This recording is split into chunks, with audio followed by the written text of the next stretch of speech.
तर नवीन वर्षाची सुरुवात होऊन राहिली रात्री 12 वाजेनंतर आणि आज गस्त लागलेली, काय सांगाल? 31 डिसेंबरच्या पार्श्वभूमीवर 31 जे हे करतात त्या संदर्भात कोणीही मद्यप्राशन करून वाहने चालू नयेत आणि त्यामुळे अपघात होऊ नयेत म्हणून पोलीस विभागाने 4 ठिकाणी नाकाबंदी लावलेली आहे आणि त्याप्रमाणे कोणी मद्यप्राशन करून वाहने चालवत असणार आहे तर त्याच्यावर कारवाई करण्यात येणार आहे. सर, उद्या नवीन वर्ष चालू होणार आहे, काय आव्हान करा नागरिकांना?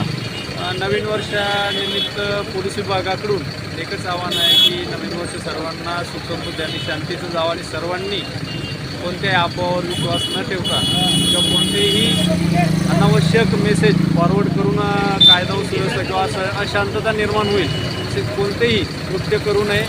सर्वांनी आपापल्या पद्धतीत आपापल्या व्यवसायानिमित्त योग्य आहे ते प्रगतीचे काम करावे.